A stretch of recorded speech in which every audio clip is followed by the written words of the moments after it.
Hi, I'm Aaron Birkby. I'm one of the entrepreneurs in residence in the QT entrepreneurship team. And in this video, I'm going to be talking about business model innovation. The purpose of this video is to really inspire you to maybe think a bit more creatively about your solution, about your new venture, your new startup. I'll start by talking about some of the more common business models that you would be very familiar with. And then I'll talk about why it is that we're seeing disruption and innovation to business models. We're seeing new business models emerge, but we're also seeing traditional supply chains completely disrupted and changed. Through that process, I'll talk about some of the technological innovation that we're seeing around the world at the moment, with the view that hopefully you can sort of see if your startup fits into the reality that we are heading into. But most importantly, I want you to realize that right now, the opportunity really lies in business model innovation, in new ways of thinking, in new ways of delivering service to the market. That could be through a technological innovation, but more than likely it's using existing technology to deliver value to people in a new way. Indeed, many of the most successful startups that we see around the world now are basically using technology through new business models to disrupt existing supply chains. So let's start by talking about some of the business models that you would be most familiar with, starting with the most fundamental of all, which is direct selling. Basically taking and creating a product or service and delivering it directly to your customer without an intermediary. Then if we do want to add an intermediary into that process, so for example, if we're a farmer, we sell our produce through a retail store, then ultimately onto the consumer, that would be a reseller model. And many of you would have experienced buying goods or services through resellers or perhaps even brokers. One that you may not have immediately recognized but is quite common is also a licensing model. And this is where you might have invented some new piece of technology. You might have invented some form of protectable intellectual property, some new solution. And rather than wanting to build it as your own business, you instead license that to someone else to go and sell and convert into a business.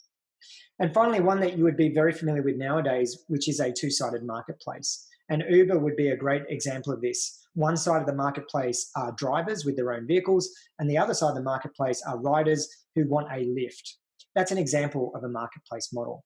Now, these are not the only business models by any stretch, but I just wanted to showcase some of the different ways that we can take a product or service idea and deliver it to the customer.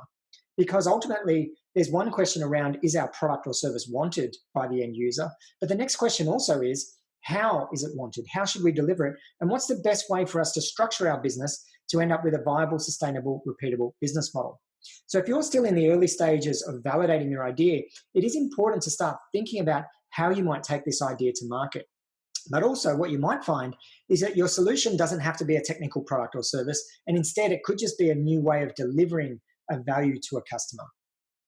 Now, in addition to how we structure the business, we also need to think about how we're going to collect payment for the value that we are delivering. Now, I mentioned direct sales on the last one, and this is where you simply sell something to a customer and the customer pays you for it. But you might have an intermediary, like we talked about in the last slide about resellers and brokers who take a clip of the ticket. And your business model might equally be selling someone else's product or service, packaging it or rebundling it and taking a commission off the top. Or even in a two-sided marketplace, you might be having a commission model. You might also have a subscription model. So this is where someone pays you a regular monthly, weekly, annually membership. And gyms are a great example of this through a subscription model. Freemium is where we offer something for free, but then premium features are unlocked for an extra payment. Many mobile apps, many games use this as their model. There's a base version which is free, and then to unlock certain features, you have to pay. An advertising model is where you deliver a service to someone, but you get paid by advertisers. YouTube is a great example of this. YouTube provides a platform in which content creators can make content available to content consumers, but other third parties then pay to advertise to those consumers. And so that's an advertising model. Now, something that's rising in popularity right now is selling your data. So you might have a platform, a piece of software, a mobile application that's either generating a lot of information or it's collecting a lot of data. That data might be valuable to someone else other than your immediate users or other than those in your two-sided marketplace. You might be able to sell that data to a third party for a premium. Also, if you're building a not-for-profit enterprise or a social enterprise, One model there might be relying on sponsorship dollars or augmenting your revenue stream through sponsorship. And lastly, you might choose to build for acquisition. This is something we see predominantly in more advanced startup ecosystems like Silicon Valley. But the concept here is in building a startup or early stage venture, not for the goal of building a business, but specifically for the goal of being acquired for the technology or acquired for the team itself. In fact, right now, there's many data scientists, machine learning experts, and AI experts who form teams, and they basically work on a project to prove that they can work together. And that team will actually end up being hired by a tech giant because it's called an acqui-hire model, but they want the talent pool that's proven to be able to work together and execute. The point of this is, in addition to validating and thinking about the problem we are solving and our solution to it, we need to be thinking also about the opportunity that exists with our business model and the method in which we will collect payment to build a viable, sustainable, repeatable business model. And all of these elements need to be validated together. Now, we're seeing recent business model disruption, though, and many of you would be well aware of the impact of companies listed here like Uber, Facebook, Alibaba, Airbnb. These companies have grown to become the largest in their sector. They've completely disrupted their industries, but they've done it by reinventing the supply chain. And in most cases, they've done it without having any inventory. Uber, for example, is the world's largest taxi company that owns no vehicles. Similarly, Airbnb, the world's largest accommodation provider that owns no real estate. Facebook, the same for content, outstripping some of the best content generators, but in terms of their delivery. Instagram doesn't own or sell cameras. They don't even actually own the photos, but they've created a platform for the most valuable photo sharing company. Similarly with Netflix and Alibaba being the largest retailer with no inventory. Now, when we actually dissect those models, in many cases, what we're looking at is a two-sided marketplace. And here's an example of Airbnb, where the company, Airbnb, has provided essentially a service through a platform. They've built a web platform that enables one side of the market, that is property owners, to connect with another side of the market, and that is travelers who are looking for a room or for a property to rent. Now, this model can be used in all sorts of modern contexts. But what's really happening here? Are these really technological innovations? We talk about Uber, Airbnb, Facebook as technology companies, and indeed they are technology companies. But was it the technical innovation that they invented that actually disrupted the market? Or was it the business model innovation that actually disrupted the market? Now, many of you have probably heard this quote from Marc Andreessen. It's about 11 years old now. But the quote is, "Software is eating the world." And yes, it is, and I'm sure you've all recognized the digitization of the world around us. But the key point here, the other part of Marc's quote, is that in the future, every company will become a software company. So even for those of you who are building physical products, you're working in more traditional sectors, I encourage you to think about, in terms of your ideation, what's the opportunity to leverage technology? And this is the key point I'm trying to make in this video, is that you don't necessarily have to invent a new piece of technology. You can leverage existing technology to deliver value in a different way in the market. I encourage you to think about what's the opportunity to disrupt the supply chain? What's the opportunity for a new business model to enter a sector and therefore deliver better value more efficiently to more people? So what's really happening here? Let's take a moment to look at technological innovation. I want to take you on a bit of a journey to understand what's happening, why it's happening, what the future might look like, to make sure that while you're in this validation phase, your idea, your service, your product, your invention, whatever it is, fits in the context of the future. Because if you're building something that doesn't fit in the future you're about to see, then it will have a limited shelf life and a limited relevance. So if you haven't heard of it before, Moore's Law came about from one of the former heads of Intel, the chip manufacturer. And he noticed that the computer processing power of computer chips was doubling every 18 months. And this became known as Moore's Law. And this is held true. In fact, we've actually seen a faster rate of processing power improvement even than Moore's Law. Now, this is an exponential chart. We are doubling the computer processing power every 18 months. Now, what's fascinating is we're approaching a very interesting time in the history of humanity where one computer processing power will have the computational power of one human brain by about 2030. But interestingly, by 2050, one computer processor will have the computational power of every brain on Earth. And this is why we are increasingly seeing automation of not just traditional mechanical roles. Many of you would have seen, car manufacturing plants being replaced from manual processes into robotics. But we're now starting to see disruption of those higher thinking tasks, those that require a large amount of university training, for example, a large amount of knowledge, expertise, and intelligence to perform, and now being replaced by artificial intelligence and machine learning. And this is going to become more and more prevalent. The other part of Moore's law is that computer processing power is doubling, yes, but also computer chips are getting smaller. And this same law actually applies to the cost of computational power. So the cost of computational power, even the cost of new technology, typically halves about every 18 months. So new technology, when it first comes out, is very expensive, but over time gets cheaper. So what we're seeing are computers becoming twice as powerful, costing less, but also becoming smaller, meaning they're becoming more ubiquitous. They're becoming embedded around us. And that quote from Mark Andreessen is really demonstrated when we look at something like our smartphone. So just in this device that I hold in my hand here, this iPhone smartphone, this has replaced a number of devices, physical products that, for example, my dad would have had during the 80s. Everything from a shoulder-mounted camcord video recorder or video camera, through to a separate digital film camera, through to an alarm clock, through to a thermometer, through to a television, through to an MP3 player or CD player or cassette player, Walkman. Even things like torches have all been replaced by apps. Every single one of those things that I just mentioned is now an app on a device. And so what we've seen is literally the dematerialization of physical objects. Software is eating the world. And we can see that just with the voice assistants. If you have anything like an Amazon Alexa or a Google Home, you would know that something as simple as a speaker and a microphone has now given you the ability to verbally ask for the temperature, to place orders just using your voice with Amazon and have it delivered directly to your house without ever having to click a button or enter credit card details. You can control your smart lighting. You can control your air conditioning. You can change the channel on your TV without needing a remote control. You can look up and access the world's information, send messages to someone. And this is where the technology is heading. Within our lifetime, very quickly, we will do away with the need for handheld devices. At the moment, we were talking about how physical devices have made way for this smartphone with apps.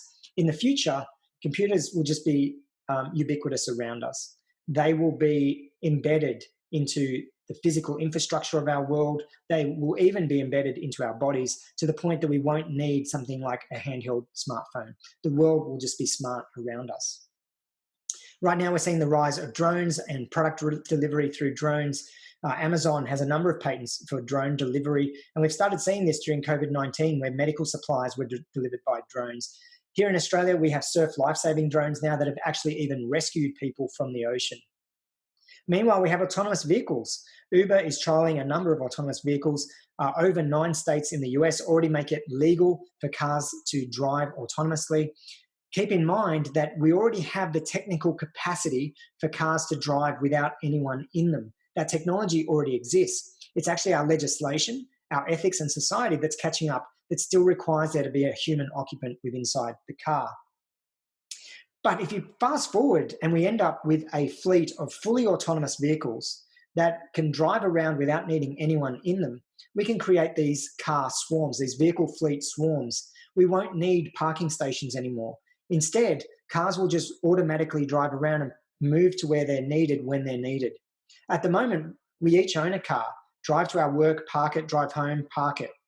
What they're saying, the studies suggest in the future, we'll need somewhere between 1/4 and 1/10 of the cars that are currently on the road, because we'll no longer need to park them. Instead, they'll just constantly roam around and drive to pick us up.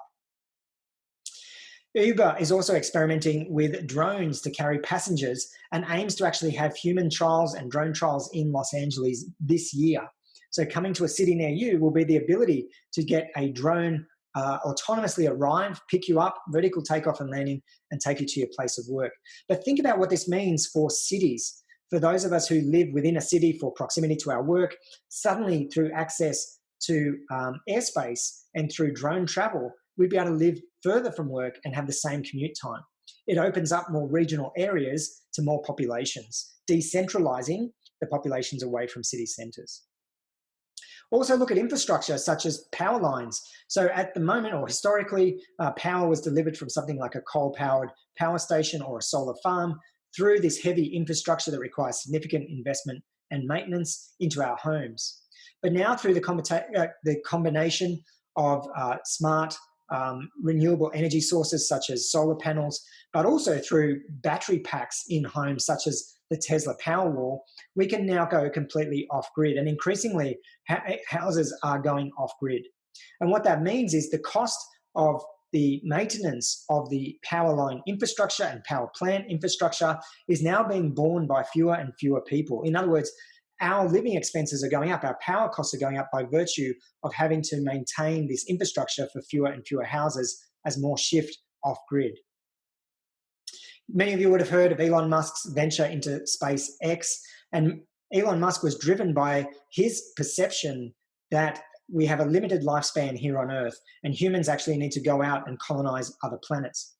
When he did his analysis of why space travel is so expensive, what he found was the most expensive part of space travel was the fact that we tended to have single-use rockets. Even the space shuttle would lose its SRBs, its solid rocket boosters, and its main orange fuel tank on every launch. And the cost of having to build a new rocket every time you wanted to go into space was incredibly expensive. So Musk set about with SpaceX building reusable rockets to reduce the cost of entering into space. Already in Silicon Valley, we're seeing a number of startups work on mining asteroids. On one of my recent trips, I actually met 6 startups who were all working on mining asteroids into the future. Meanwhile, back here on Earth, we actually have the majority of our world's population who aren't even connected to the internet yet. It's estimated that somewhere between 40 and 60% of humans on the planet do not have internet access. So right now, there's actually a race on to deliver internet to every human being on Earth. Google has a project called Google Loom, which aims to install 300 to 400 balloons in our stratosphere to deliver internet to every human on the planet. Similarly, SpaceX is launching satellites right now with the same purpose. And indeed, if you're lucky enough, you can look up when you can see the stream, the line of satellites from SpaceX. They go up in bursts of 60 and they travel across the sky. And the goal is to have hundreds of them actually up there servicing internet down to Earth 24/7. Facebook also had a program using solar-powered drones and laser beams projecting from Earth, again, to deliver internet to everyone. But what's interesting is, first of all, the impact this will have on traditional players in the telecommunications space. What is the role of Telstra in a world where internet access is delivered from the heavens? We no longer need mobile phone towers. We no longer need copper infrastructure. We are no longer bound to infrastructure that's prone to weather events or natural disasters. But more important than this is that imagine the future world where 60% of the human brain power is brought online into the global conversation that we call the internet.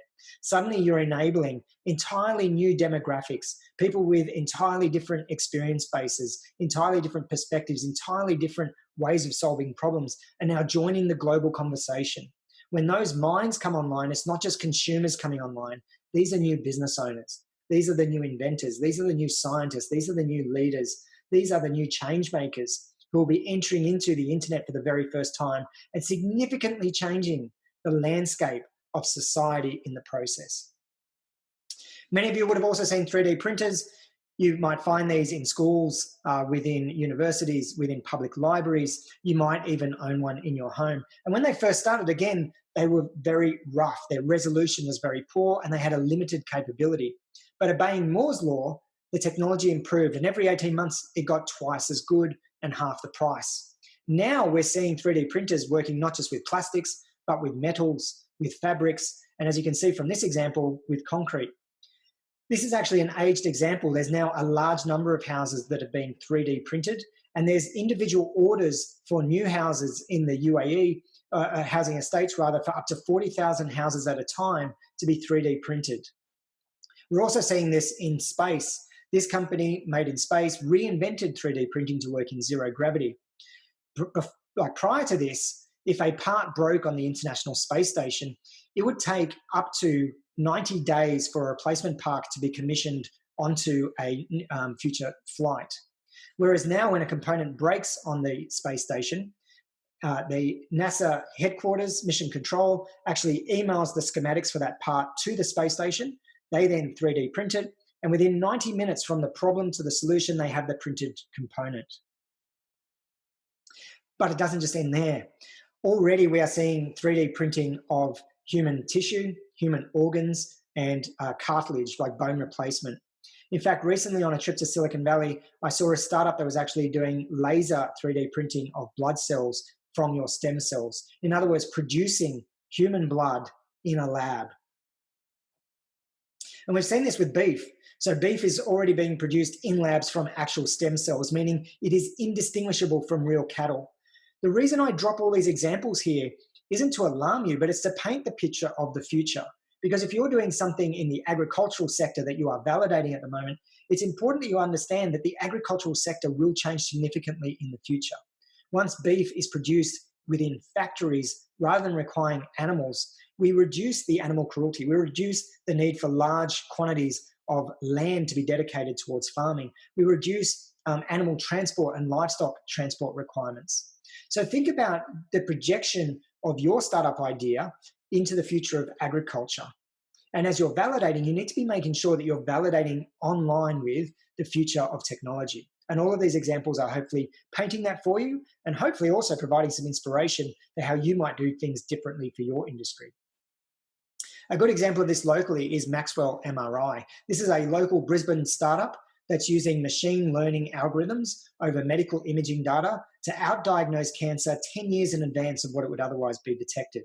Because imagine if all of your medical results went up into the cloud and AI algorithms and machine learning algorithms monitored for the smallest change in them and was able to tell you far in advance of the microscopic changes and then get early treatment. And indeed, just in biology, there's predictions that in the future, my young kids who are currently 6 and 9 won't grow up to be coding in binary, won't be developing software, but that will actually be automated by AI. And instead, they're more than likely going to be coding in genetic sequences. We're already seeing genome sequencing prevalent. We are seeing gene mapping happen for all different species. And in the future, there's predictions that you'll be able to code in genetic sequences, that the interface between computers and biology will continue to diminish to the point that we might even build devices where we can communicate with each other thought to thought rather than through text, voice, or sound. Now, if you think that's a bit far-fetched, already on crowdfunding campaigns, you've been able to buy glow-in-the-dark roses, but also glow-in-the-dark cats. So we are already seeing this evolution. In fact, the technology is already there. It's really a question for society to catch up on what are the ethics, what do we want to happen, what rules do we want around this new technology. The other thing is our careers are changing too, and it's really important as you validate your ideas that you understand the way careers and sectors are changing. We're moving towards more of a Hollywood employment model. Many of you would have seen already, if you think of your grandparents who had one job within one industry for their career and life, already we're seeing that significantly change with people having several different careers, but also employers over their course of employment. Going forward, those numbers will just increase. The pace of change will increase. And very quickly, it's going to become like Hollywood, where for one piece of work or project, you're contracted to one studio or company. And then once that is ended, you then go and contract to another one. And this is coming about because of the rate of change. When we talk about Moore's Law, the rate of technological change, but also the rate of business model innovation, means that particular skills will only be needed for short periods of time. And so the workforce will become much more transient. Indeed, in the world of AI, this will become more true. With AI taking over a lot of those higher thinking roles, automating a lot of traditional jobs, basically we need to be investing in our emotional and soft skills. We need to be thinking about how do we prepare for this modern world and double down on what makes us unique as humans. There's already been a lot of discussion globally about the need for a universal base income in the future world of AI, and some countries are experimenting with these models already.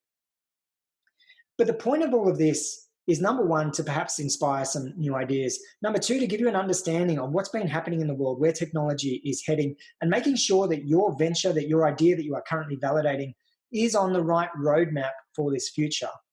But really, the key point, the third point that I'm trying to make here, is that as you launch a new venture, you don't need to be inventing new technology. In fact, some of the most successful companies haven't made new tech.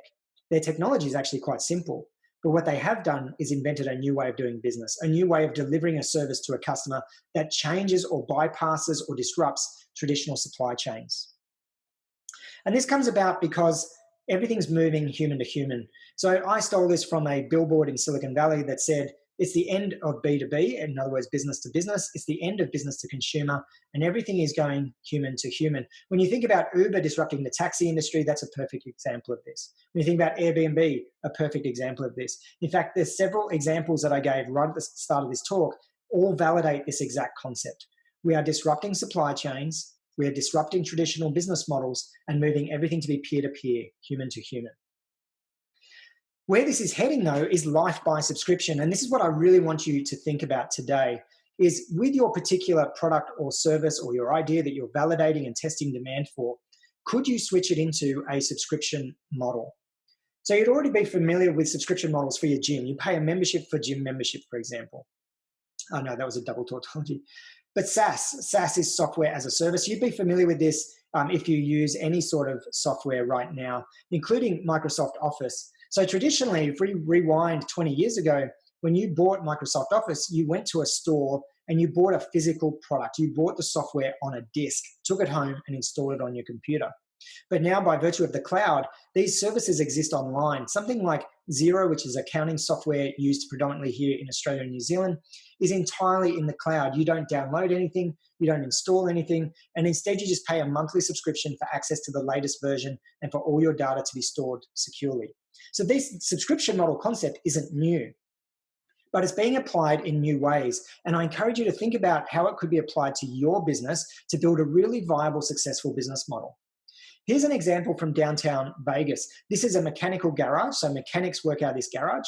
But rather than being employees of the garage, they actually pay a monthly fee, much like a gym membership. And for that, they get access to all the tools, all the lubricants, the engine bays, the spaces, the workshop bays, the spaces, and then they bring in their own clients. So a mechanic can essentially work self-employed and build his own business without the overheads. Now they can just simply pay for a spot or place. Now, again, this concept isn't new. Many hair salons have been using this concept for some time. Many hair salons will have it where a chair in the salon is rented by a hairdresser who then has to bring in their own clients. But they rent that one chair and in return also get access to the tools of trade, the supplies, and everything else. We're also seeing this at Stitch Factory, which is a service or a space down in downtown Vegas, which again, you pay a monthly membership fee for access to the space, much like a gym. But in there, you get access to sewing machines, everything needed for dressmakers, for clothing makers. If you want to start a clothing brand, you have everything you need, including not just the tools and the fabrics, but the training as well. Once you make your garments, they also have demo days, in other words, fashion shows, and they will help you get into the major supply chains to sell through the big retailers. So again, you're able to start a business through a subscription model. Again, an example from downtown Vegas, Tony Hsieh, who was the founder of Zappos, bought a heap of Teslas, built these solar-powered electric charging stations, and then invited people to take a membership.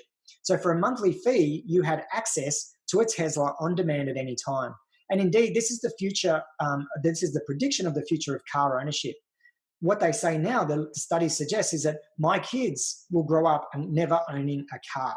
Instead, they'll pay a monthly subscription, and when they need the sports version, they'll call it through an app and it'll arrive at their house, they'll drive away. When they need a truck, they'll call it through an app and arrive at their house and they'll drive away. Everything in life is moving towards a subscription model. Even predictions of home housing is moving towards a subscription model. So I encourage you to make sure, how does your business idea, as you're validating now in the market, how does it fit in this future where increasingly people want more autonomy, they want more flexibility, they want to outlay less capital, and they want to have more freedom to pay for things on subscription when they want them. Now, at this point, you might say, that's great. What other examples are there? Well, even down to toilet paper. So Who Gives a Crap is a startup that basically does toilet paper on subscription. High quality toilet paper delivered to your house regularly on a monthly recurring payment. We've also seen this with the Dollar Shave Club. So you pay a monthly subscription, and every month your shaving pack is delivered to your house. It started with just razor blades, and it's now since expanded to do all sorts of not just facial care products, but also skincare products, beautician type products or beauty type products. But now it actually bundles it together. So you know reliably you'll get this delivered to your house. And this is something we are seeing consistently. We're seeing these same examples, for example, with condoms, with all sorts of food that you can pre-purchase, but also with laundry detergent. This is a local Australian startup called Dirt that supplies their product to you, delivered to your house when you need it. So it calculates how many loads you do and how much quantity you go through, delivers it automatically in return for a subscription. The beauty of these products is that they're able to do this cheaper than going through traditional supply chains. They've removed the overhead of having to go to be stored in warehouses, delivered into retail giants, and then for you to go and collect and pay a premium at each of those points to bring it home. So with subscription models, there's an opportunity to actually be cheaper, but also to have recurring customers who come back again and again and again, who are sticky. They're more likely to stick with you than to go to a competitor's product when presented with a range of options, for example, on a cold shelf. So what I encourage you to think about as I wrap this up today is, in the mood of the future, in the zone where technology is innovating so fast, where more important than anything is the human relationship and going human to human, how does your idea, product, or service fit in that context? How can you disrupt the existing supply chain in your industry? And how can you innovate the business model to deliver better value to more people in more ways faster? So look, if I can help with anything, please do reach out to me. But that's it for the content today. Just as a recap, we talked about some of the more traditional business models that you would be highly familiar with. Then we talked about why it is that we're seeing business model innovation and disruption. We talked about technological innovation to explain where we're heading in the future and to give you a context for what you need to be building into to make sure that you will be around and relevant in the future. But more than anything else, I hope this video has left you with some inspiration, potentially some thoughts, some content to provide thoughts or ideation for your solution. But also, more importantly, I encourage you to think about how you can validate across not just your idea, but your business model. What is potentially a better way of doing business, a better way of delivering value that you can go and validate for?